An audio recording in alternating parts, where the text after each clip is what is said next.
mengenali enzim dari golongan trigliserida dan lipid dan seterusnya.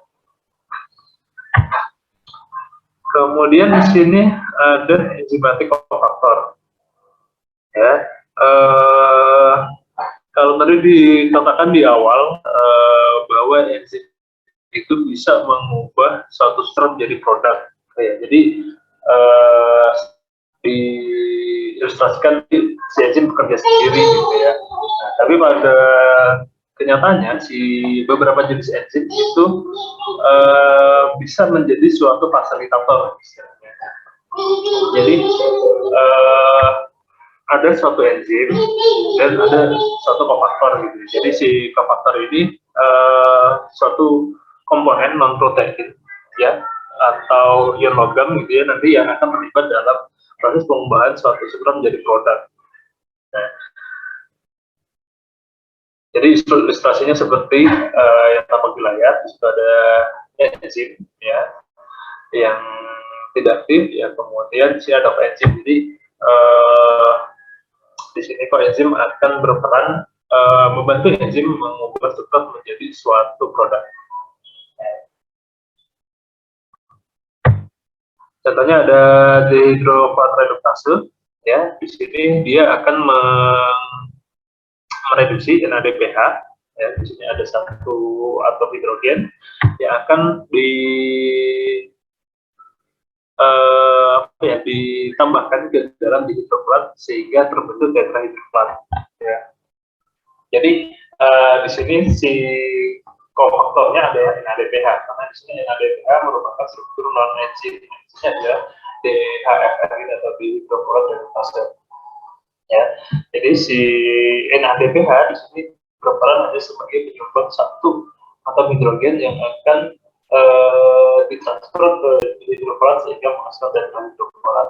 Jadi si kofaktor tadi dia strukturnya tidak menjadi satu atau tidak terikat langsung secara kovalen terhadap si enzim, tapi dia letaknya atau posisinya dia berdekatan dengan si enzim. Jadi ketika ada suatu substrat akan diubah oleh si enzim, di situ dia akan menyumbangkan ya, sederhananya dia akan membantu proses pengubahan suatu produk menjadi substrat. Jadi contohnya di sini ada contoh-contoh enzim, baik itu yang termasuk koenzim ataupun yang logam dan enzim yang membutuhkannya. Kemudian notasi enzim sendiri di sini itu dia terletak pada beberapa organ sel. Ya, ada yang terletak di nukleus, ada yang terletak di mitokondria, ada yang di sitosol dan ada di lisosom. Dengan peran yang berbeda pada setiap organ selnya.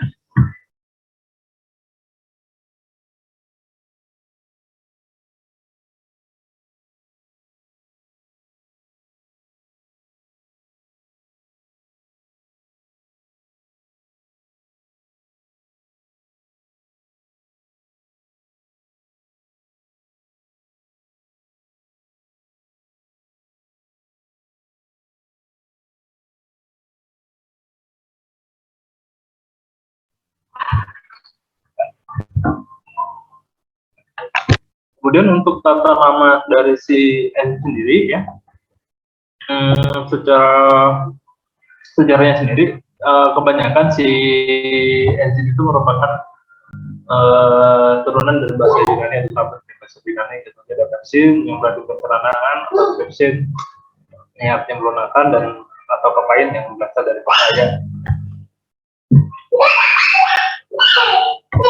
Kemudian ada yang pertama ada pemberian nama si enzim berdasarkan substratnya. Ya, tambahkan ase, biasanya enzim itu namanya ase. Nah, berapa ada substratnya, ada amilase. Di sini dia menguraikan amilum, kemudian ada laktase sebagai grup substratnya itu laktosa, dan maltase itu sebenarnya maltosa. Kemudian di sini ada beberapa kondisi ada dua individu yang berbeda, di mana enzimnya sama tapi prosesnya itu agak berbeda. Gitu ya. Jadi di sini ada glukase. Katanya kalau di Kaplan-Meier di situ dia membutuhkan kehadiran oksigen untuk mengubah glukosa menjadi gluconolactone dan peroksida. Kemudian di sini ada glukosa dengan NADP plus untuk menghasilkan gluconolactone, NADPH, dan dihidrogen. Kemudian ada penamaan enzim itu berdasarkan jenis ikatan kimia substrat dan asenya. Ya, jadi ada ikatan peptida, ada peptidase, ada ikatan esterase, ikatan fosfatase. Kemudian ada jenis reaksinya, jadi ada jenis ikatan, ada jenis reaksi. Jadi di sini enzim kan terlibat pada suatu pengubahan substrat menjadi produk yang melibatkan reaksi tertentu. Ya, contohnya tadi ada transfer hidrogen dari NADPH kepada dihidropolar. Nah, di situ si enzim biasanya juga diberi nama berdasarkan jenis reaksi yang dia kerjakan. Jadi ada transferase, ada reaksi pemilihan khusus, ada aminotransferase, pemilihan gugus NH2, kemudian ada oksidoreduktase, reduksi oksigen, hidrolase, atau pembusukan ikatan hidrogen, dan sebagainya. Untuk kalian mungkin ingin tahu lebih banyak tentang suatu enzim, ya, itu bisa cek di Brenda, Comprehensive Enzyme Information System. Di situ dia bisa jelaskan atau katalog ya buat biasanya. Jadi dia lebih ke katalog enzim berdasarkan kelas dan fungsinya. Di Brenda tadi juga bisa kalian cari bagaimana suatu enzim tadi berperan dalam mengubah suatu produk, suatu substrat menjadi produk. Contohnya ada ATP yang diubah oleh fosforilase B jadi ADP. Ya, jadi dari adenosin trifosfat jadi adenosin fosfat karena di sini dia kehilangan satu gugus fosfatnya. Ya, jadi fosforilase tadi kan fosfor, jadi dia memutus satu kelompok gugus fosfat ya, dari ATP menjadi ADP. Kemudian sampai di sini bisa ngikuti atau kecepatan ya saya menyampaikannya.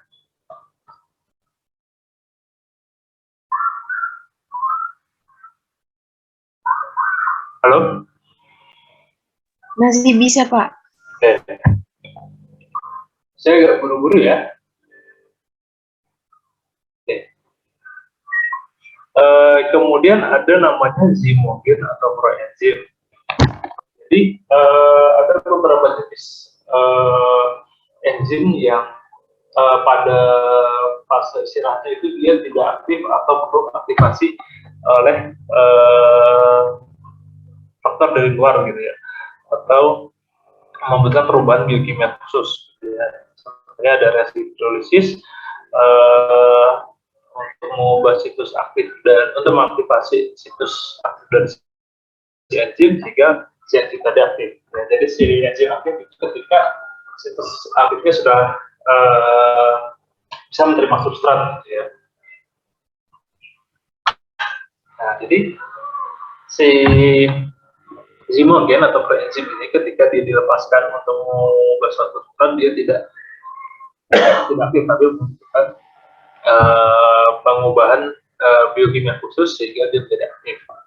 Dan biasanya umumnya pengubahan zymogen atau proenzim ini terjadi di badan Golgi sel. Nah, contohnya ada pepsinogen. Ya, jadi pada lambung di situ ada parietal sel ya, yang mana ada parental dan sel, ya, di mana di sini ketika di lambung akan dilepaskan testosteron. Nah, seperti kita tahu di lambung itu terdapat banyak terdapat asam dan konsentrasi tinggi, sehingga di pepsinogen, ya, dengan adanya asam dia akan aktif, ya, dia akan lepas satu rantainya dan menjadi bentuk aktif, yaitu bentuknya pepsin, ya, yang merupakan suatu enzim aktif. Misalnya pepsin baru dapat bekerja untuk menguraikan protein yang berasal dari makanan, dari terlihat protein. Kemudian ada isozyme. Jadi isozyme ini satu enzim, tapi dia memiliki beberapa bentuk yang berbeda, membentuk punya urutan residu asam amino yang berbeda, gitu. Nah, tapi dia mengkatalisis substrat yang sama, dia jadi satu proses substrat yang sama, tapi rangkaian subunit dari si proteinnya itu berbeda, gitu ya. Nah, di sini juga biasanya tempat dan regulasinya itu juga berbeda. Tempat di sini misalnya lebih ke jaringan, ya, jaringan atau jaringan organ itu berbeda antara satu isozyme dan isozyme lainnya. Nah, contohnya ada laktat dehidrogenase. Si laktat dehidrogenase memiliki 5 bentuk isozyme, ada LDH1, LDH2 sampai LDH5.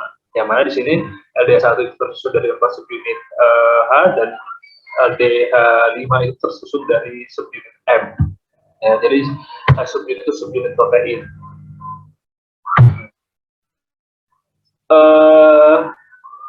Perbedaan dari jenis subunit itu juga terdapat perbedaan pada letak atau mayoritas komponennya berada di mana. Ya. Di sini si LDH1 itu ada di jantung dan red blood cell, kemudian LDH2 itu di jantung atau dan serum, LDH3 paru-paru dan seterusnya. Nah, kemudian apakah fungsinya berbeda? Jadi dia fungsinya tetap sama, hanya saja letak dan regulasinya berbeda tergantung kebutuhan dari si jaringan tersebut. Ya. Jadi yang meregulasi adalah si jaringan di mana enzim tersebut terletak. Ya. Selain itu, ada satu catatan bahwa si perbedaan isozyme ini juga bisa dimanfaatkan untuk mendeteksi kelainan pada jaringan tertentu. Contohnya di sini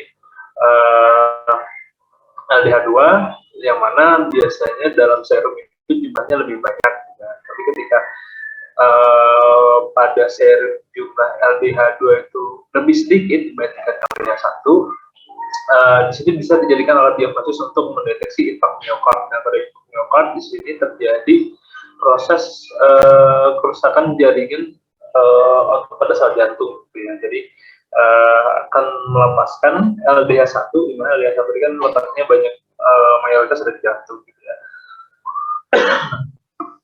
Dia lepas ke dalam serum aliran darah. Di sini si jumlah isozyme LDH yang meningkat itu bisa dijadikan diagnosis untuk mendeteksi infark miokard melalui pengukuran troponin I atau troponin D. Kemudian ada mekanisme enzim, mekanisme aksi enzim. Jadi si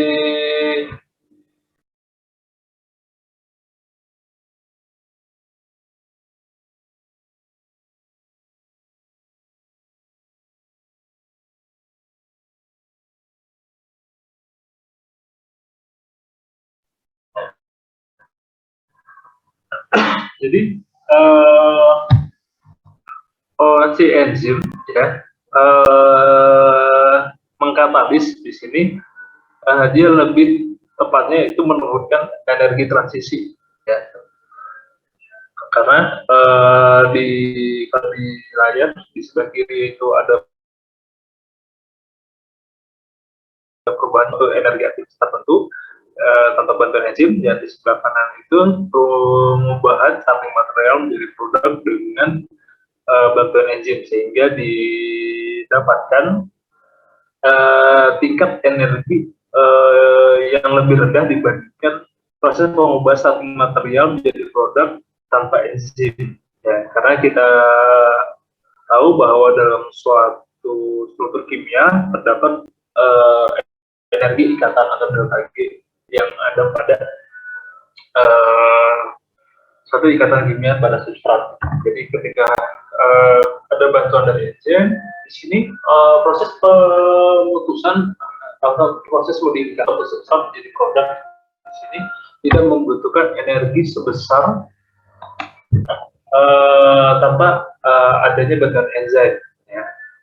Jadi peran katalis dari si enzim ini lebih kepada bagaimana si enzim membantu menurunkan energi aktivasi atau energi pengubahan suatu substrat menjadi produk. Ya, jadi jika suatu produk itu membutuhkan suatu level energi aktivitas tertentu untuk menjadi satu substrat ya, membutuhkan satu tingkat energi tertentu untuk menjadi enzim. Di sini dia ketika ada enzim jumlah energinya tidak sebanyak yang dibutuhkan dengan tanpa adanya enzim. Jadi dia lebih menurunkan jumlah energi aktivasi yang dibutuhkan. Kemudian ada kinetika enzim atau proses kecepatan reaksi atau proses rata-rata pengubahan substrat menjadi produk oleh satu enzim. Di sini faktor yang mempengaruhi antara lain ada konsentrasi substrat, ada temperatur, dan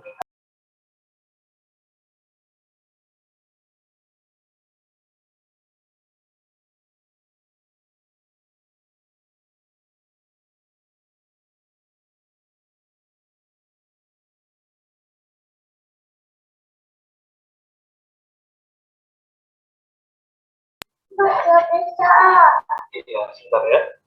Oke, yang pertama ada konsentrasi substrat. Jadi secara sederhana di sini dengan meningkatnya jumlah substrat maka kecepatan pengubahan suatu enzim akan meningkat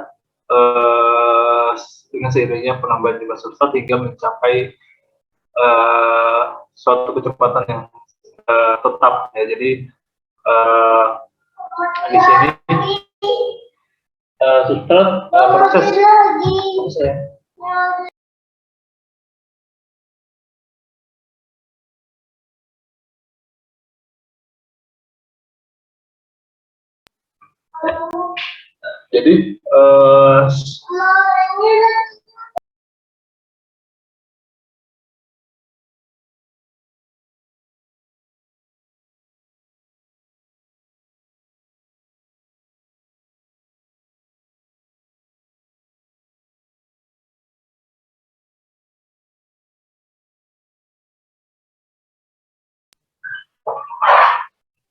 jadi kecepatan pemrosesan si enzim akan meningkat seiring dengan penambahan jumlah substrat yang akan diprosesnya.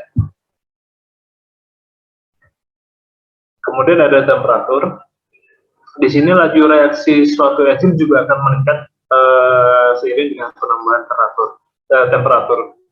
Akan tetapi pada satu titik tertentu, ya, si enzim justru tidak bisa atau kehilangan aktivitasnya, ya. Jadi tidak selamanya ketika suhu atau temperatur di sistem si enzim itu meningkat, dia akan terus bekerja gitu. Jadi dia memiliki temperatur maksimum yang bisa diterima oleh sistem si enzim. Nah, kenapa seperti itu? Karena enzim kan basicnya protein, di mana pada suhu tertentu protein bisa menerima gitu ya. Jadi pada suhu yang lebih tinggi biasanya dia akan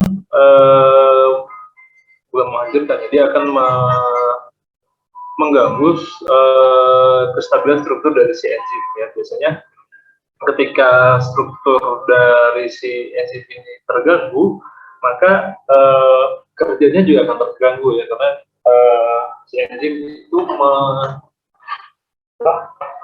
aktivitas utamanya itu berdasarkan aktivitas dari strukturnya. Nah, efek yang tinggi tadi itu juga efek yang dari suhu yang tinggi tadi biasanya dikenal oleh denaturasi. Ya. Ada yang masih ingat denaturasi protein?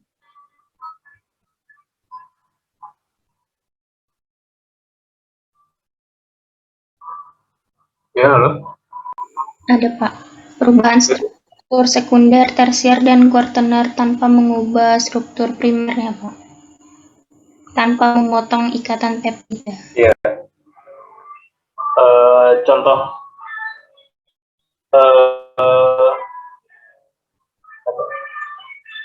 contohnya di kehidupan nyata, kalian pernah dengar, pernah lihat? Sudah ada praktikumnya belum ya? Denaturasi protein. Izin menjawab, Pak. Ya.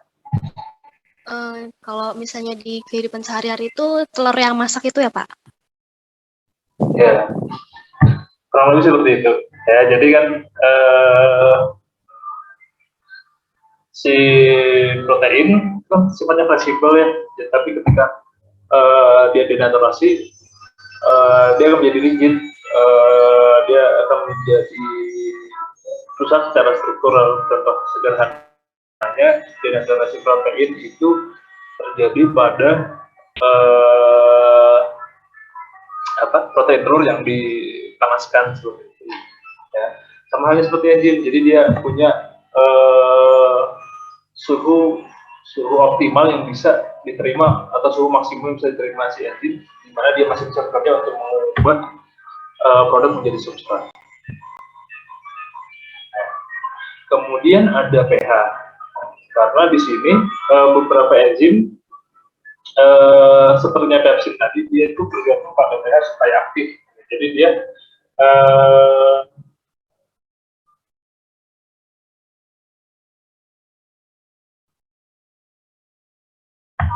dia si pepsin kan tadi dia butuh asam, gitu, butuh asam untuk supaya aktif gitu ya. Nah, jadi beberapa jenis enzim itu memiliki pH optimum yang bisa mempengaruhi kinerjanya. Jadi dia pada rentang pH tertentu kerjanya akan optimal gitu. Misalnya ada pepsin tadi yang butuh pH asam untuk mengubah dari pepsin oke menjadi pepsin. Misalnya juga ada salivary amilase dan pepsin. Jadi ketika si enzim ini ditaruh pada suatu sistem yang tidak sesuai dengan pH-nya, dan dia tidak akan aktif atau tidak bisa bekerja secara optimal.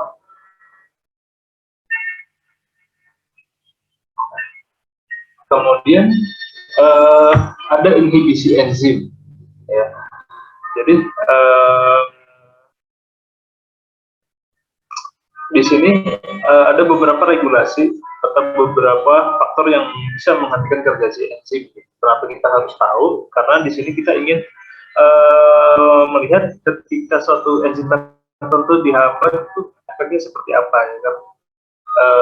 Selain itu kan kita juga di farmasi ada beberapa jenis obat-obatan yang bekerja pada enzim tertentu. Ya. Jadi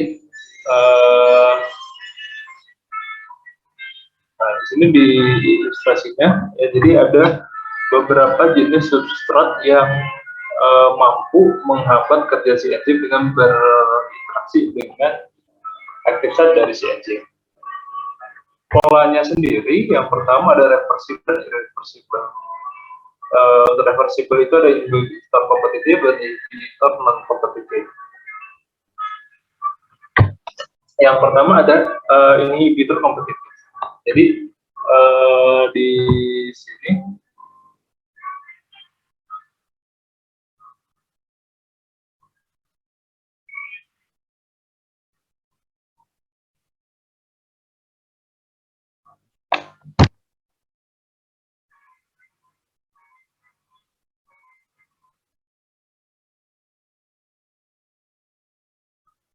jadi di sini ada enzim, ya di sini ada competitive inhibition, ada enzim, ada substrat dan inhibitor. Jadi kalau competitive inhibitor kompetitif dia bersaing langsung dengan substrat untuk menempati situs aktif dari suatu enzim. Ya, jadi dia semakin banyak inhibitornya, berarti secara tidak langsung peluang untuk menghambat kinerja si enzim itu lebih besar gitu dibandingkan konsentrasi dari si sifatnya. Ya. Jadi dia langsung berkompetisi secara kompetitif dengan sifat pada situs aktif si enzim. Kemudian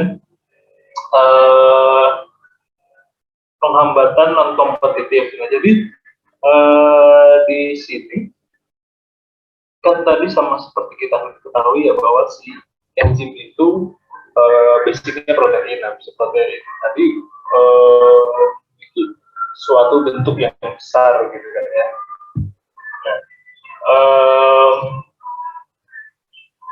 di sini kenapa dia dikatakan non kompetitif, karena dia menghambat pengubahan suatu substrat oleh suatu enzim tidak langsung pada aktif site dari si enzim, ya. Nah, jadi di sini inhibitornya itu berikatan tidak pada situs aktif dari si enzim. Nah, jadi uniknya dari protein itu adalah ketika strukturnya itu menerima atau berikatan atau berinteraksi dengan suatu substrat, dia akan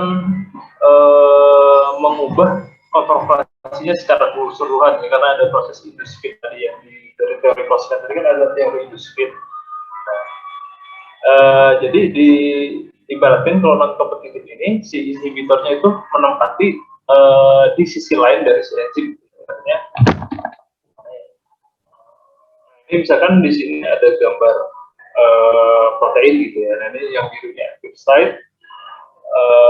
Nah, misalkan si non kompetitif tapi itu menempatinya di bawah sini, di bawah dari bukan di bagian yang biru ini, di bawah di bagian bawah dari si struktur enzim tadi. Tapi dengan melekatnya inhibitor tadi itu akan mengubah konformasi dari enzim tersebut secara keseluruhan gitu ya. Proses berubah konformasi dari satu enzim secara keseluruhan di sini juga akan mengubah active site dari si enzim tersebut. Active site yang sudah berubah dari enzim tersebut akan sulit untuk ditempati oleh substrat alaminya. Gitu ya. Jadi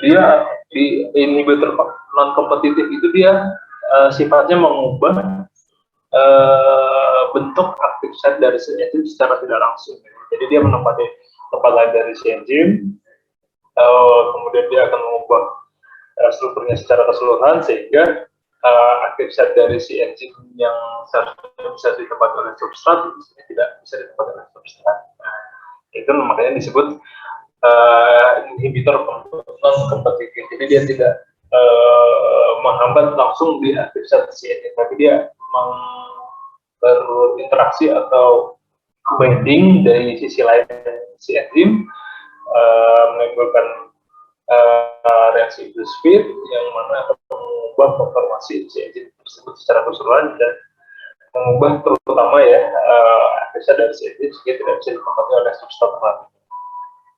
Itu inhibitor non Kemudian ada, yang yang kompetitif inhibitor dan non kompetitif itu sifatnya reversible ya. Jadi pada satu waktu tertentu dia akan mengembalikan enzim pada kerja normalnya. Tapi di sini ada yang bersifatnya irreversible atau si enzim tidak akan kembali pada bentuk normalnya ya, atau secara tidak langsung dikatakan bahwa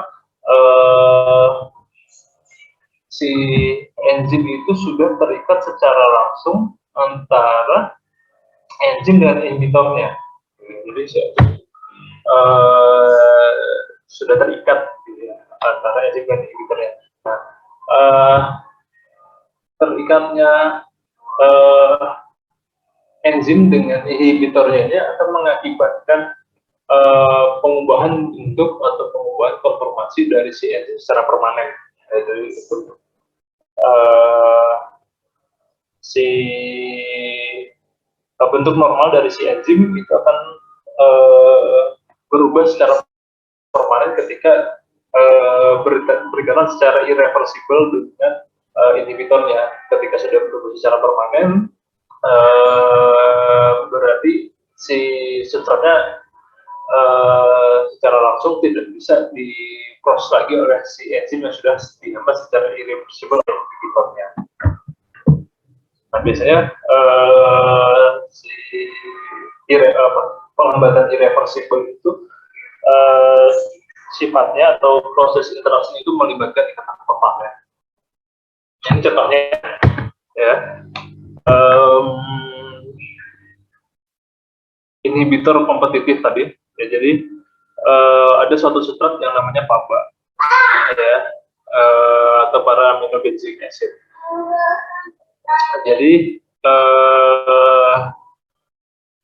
PABA di sini dibutuhkan oleh beberapa jenis bakteri sebagai sumber metabolisme gitu ya, atau proses biometabolisme dari si bakteri gitu ya. Di sini PABA memiliki beberapa gugus fungsi yang khas yang bisa yang digunakan atau yang dikenali oleh aktif sat dari si enzim. Ya. Di sini enzimnya adalah dihidropteroid sintetase. Nah, di sini si PABA memiliki interaksi hidrogen, interaksi hormon, dan interaksi ionik dengan masing-masing gugus fungsi yang ada pada PABA antara residu asam amino yang ada di hidropteroid sintetase dengan PABA. Gitu ya. Nah, dari situ dikembangkanlah senyawa-senyawa yang bisa menghambat atau kerjanya mirip dengan PABA gitu ya, atau kerjanya itu menyerupai PABA. Ya, jadi rancanglah suatu senyawa yang disebut yang termasuk dalam golongan sulfonamida. Ya. Yang mana di sini kerjanya itu mirip dengan PABA ya. Kalau kita lihat di layar, dan yang sebelah kiri ini PABA, yang sebelah kanan ini sulfonamida ya. Jadi di sini ada hydrogen bond, ada van der Waals interaction, ada ionic bond. Ya, jadi inhibitor kompetitif itu biasanya terjadi ketika inhibisi dari si substrat si enzim itu dihambat oleh substrat yang memiliki struktur mirip dengan substrat alami. Nah, jadi inhibitor kompetitif itu biasanya secara struktural frameworknya itu mirip dengan substrat alami gitu ya. Jadi kalau kita lihat di sebelah kiri ini ada PABA, sebelah kanan itu ada sulfonamida. Nah, jadi dia mirip strukturnya. Kalau di sini hydrogen bondnya dibentuk oleh ikatan amida, juga di sulfonamidanya juga sama. Jadi ada ikatan amida, di sini dia bentuk interaksi dengan hydrogen bond dengan residu asam amina dari sintetase. Kemudian benzennya juga sama dengan interaksi van der Waals. Nah, yang berbeda itu adalah sulfonamidanya sendiri di sini. Ya, jadi ada kalau di sini ada gugus karbonil. Di sini ada gugus sulfon, jadi dia tidak yang mana ketika akan diubah menghasilkan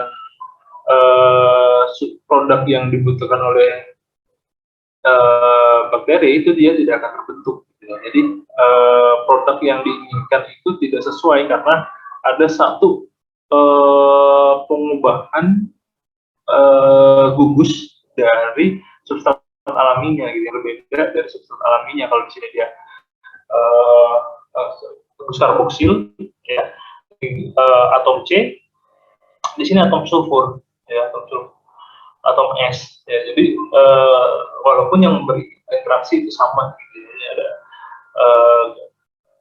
satu atom oksigen dari gugus karboksil, tapi secara ionik juga sama dari gugus sulfur, juga berinteraksi satu atom secara ionik dengan dihidrogenase sintase, tapi ada satu gugus yang berbeda sehingga tidak menghasilkan produk yang diinginkan oleh si enzim tersebut. Jadi secara tidak langsung, secara tidak langsung si enzim telah dapat kerjanya secara kompetitif oleh ya. Kemudian ada regulasi atau penghambatan irreversible, ya. Kalau tadi masih reversible, ini reversible. Kalau reversible di sini umumnya itu terjadi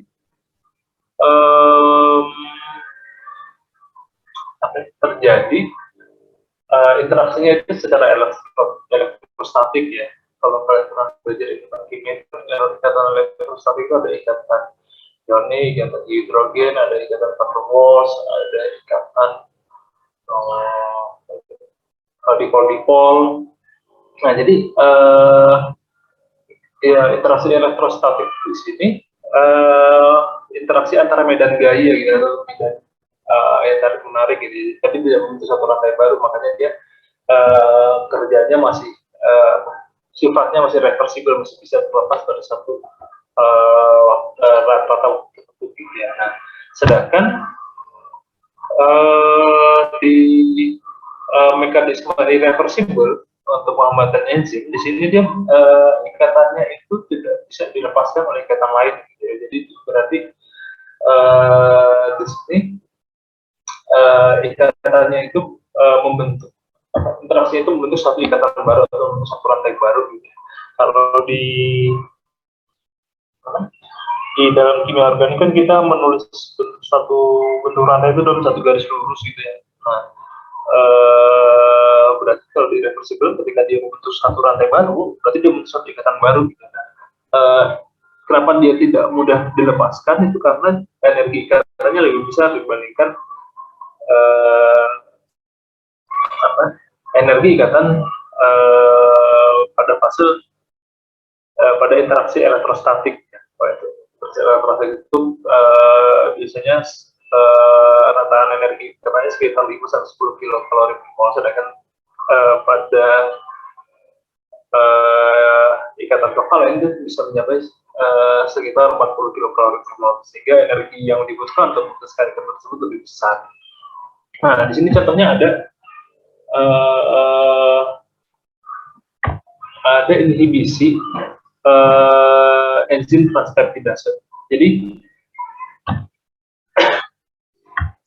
di sini si enzim transpeptidase berfungsi untuk merangkaikan dua jenis atau dua rantai peptida yang berbeda.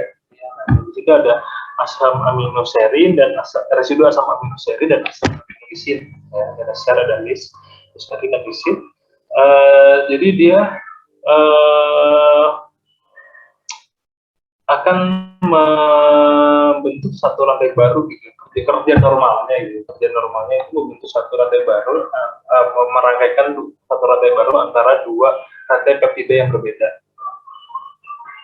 Dari dua rantai peptida yang berbeda ini akan dibentuk proses terbentuknya rantai baru oleh residu asam aminoserin dan lisin dari enzim transpeptidase tadi.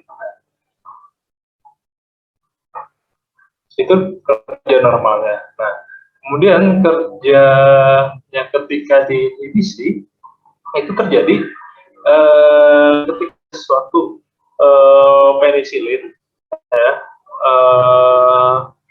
suatu antibiotik yang mempunyai cicin beta-laktam ya.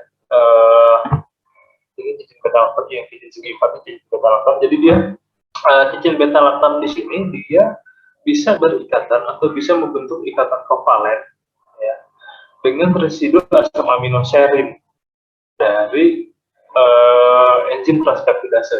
Nah, jadi si enzim tadi ya ketika dia itu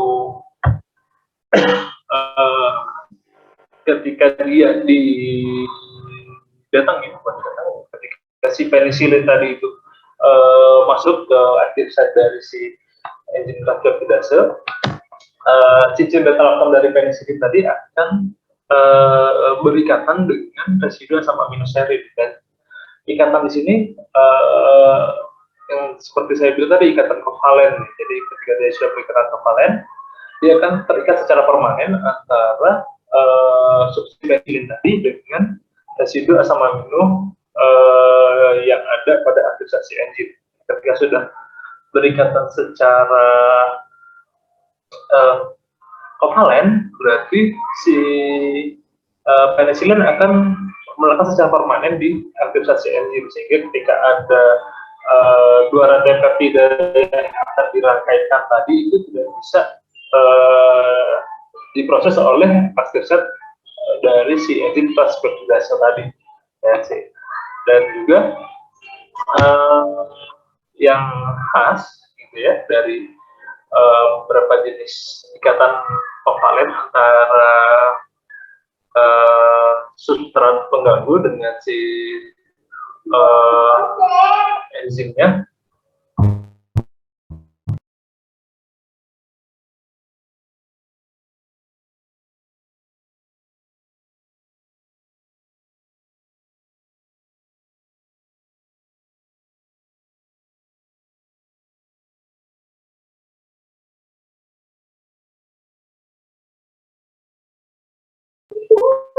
Jadi ketika dia sudah berikatan, yang khas adalah ketika sudah dia berikat secara kovalen, dia juga tidak bisa dipengaruhi oleh beberapa faktor dari luar. Contohnya di sini dia tidak bisa diuraikan oleh air. Jadi berarti ikatan irreversible ketika suatu enzim terikat secara irreversible dengan inhibitornya itu bisa kembali ke teori awal bahwa dia akan berubah konformasi dan kerjanya secara permanen. Oke, sampai di situ tentang enzim secara singkat ya. Ada yang ditanyakan?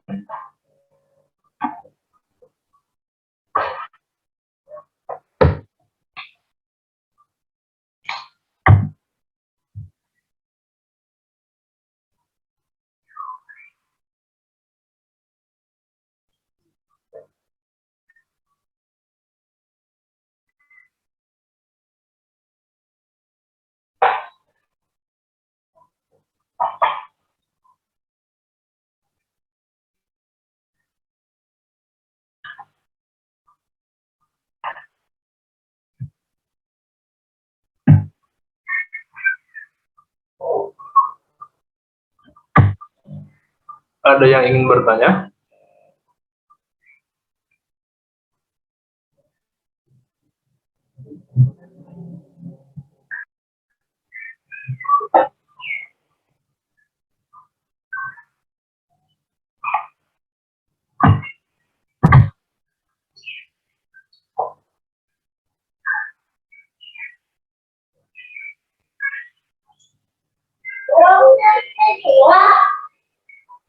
Ya, halo. Bapak, Ya. izin konfirmasi aja sih Pak mengenai penjelasan Bapak yang tadi. Iya.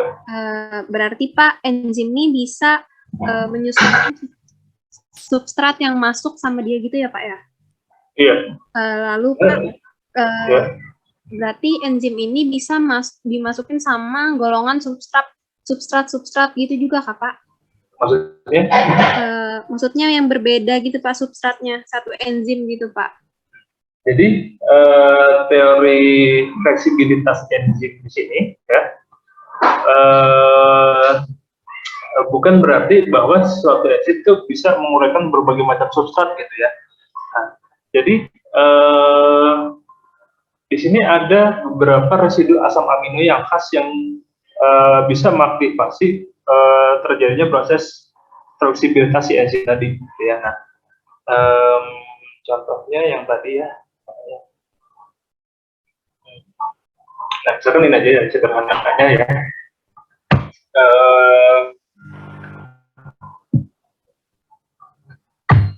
Jadi kan di dalam aktif zat si enzim itu kan banyak residu asam amino ya.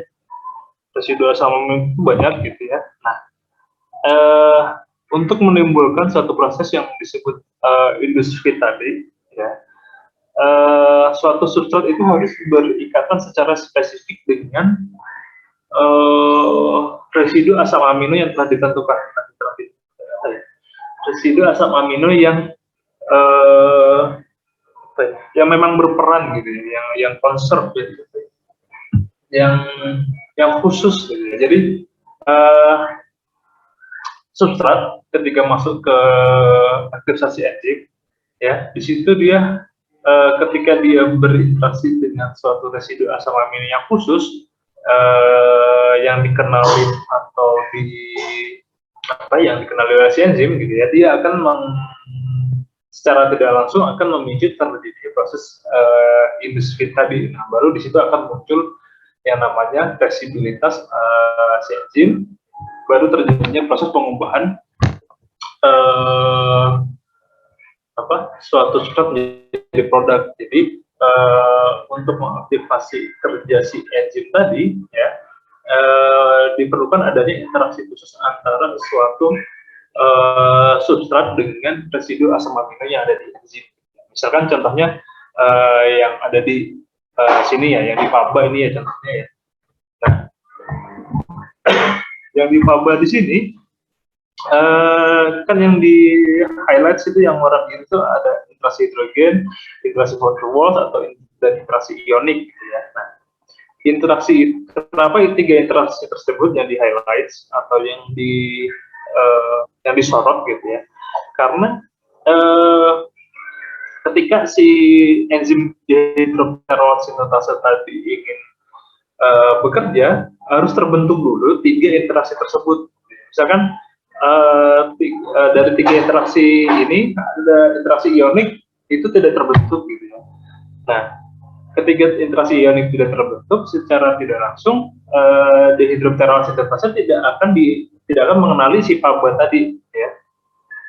Jadi dengan kata lain, suatu substrat itu bisa mengaktifasi si enzim ya, menimbulkan fleksibilitas atau industri dari suatu enzim ketika dia membentuk suatu interaksi khusus dengan residu asam amino khusus yang terletak pada situs aktif dari si enzim seperti itu. Jadi tidak semua substrat itu bisa masuk, bisa masuk, tapi belum tentu bisa mengaktifasi kerja dari si enzim tersebut. Sederhananya seperti itu. Oh, berarti Pak, enzim ini bisa dimasukin sama semua substrat, cuman yang bisa mengaktifkan enzim tadi ini untuk membentuk suatu produk itu tuh tergantung substratnya yang bakal nyantol di enzimnya ini ya kan ya Kak? Iya ya Pak? Iya, secara langsung bahasa sederhananya seperti itu. Baik Pak, terima kasih. Ya.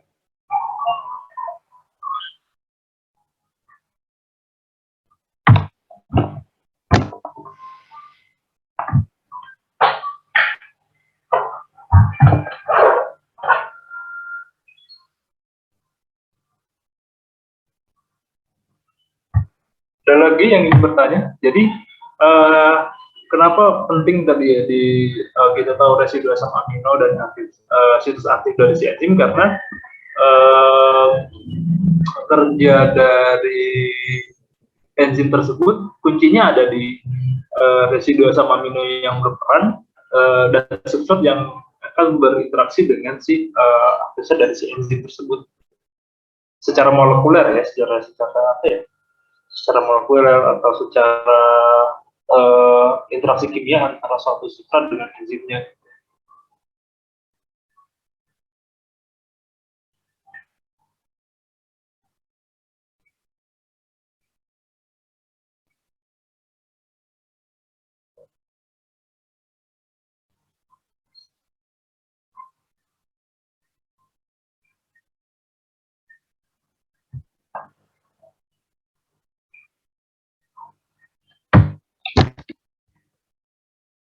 Ada lagi yang ingin ditanyakan?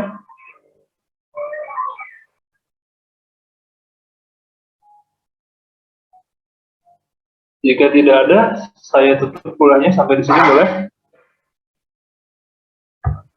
Boleh, Pak. Oke. Baik. Untuk besok kita nggak kuliah ya, soalnya durasi jadwal saya kuliah. Jadi paling nanti saya minta tolong ke cuttingnya dicarikan jadwal penggantinya ya minggu depan. Kalau Sabtu itu kalian boleh kuliah nggak sih? Nggak boleh ya? Sabtu ada seminar. Mohon maaf Pak, Ya. ini izin konfirmasi Pak. Sebenarnya dari Pak Burhan ini seharusnya Bu Firda Pak. Jadi Ya. Jadi Bapak nanti seminggu sekali aja Pak sama Bu Firda. Jadi Bapak di tiap hari Kamis, terus Ibu Firda di tiap hari Jumat. Oh gitu. Ya Pak. Oh oke. Oh iya lah, bisa berarti. Oh ya baik Pak. Soalnya takutnya materinya terlompat-lompat Pak. Karena seharusnya ini Bu Firda Pak. Oh Bu Firda belum masuk? Ya belum masuk Pak. Oh oke. Berarti kita setiap hari Kamis ya? Oke. Ya Pak. Ya. Ya, berarti bisa cari jadwal ya yang ada di Jumatnya. Soalnya benturan jadwalnya sama saya. Oke, terima kasih buat kehadirannya.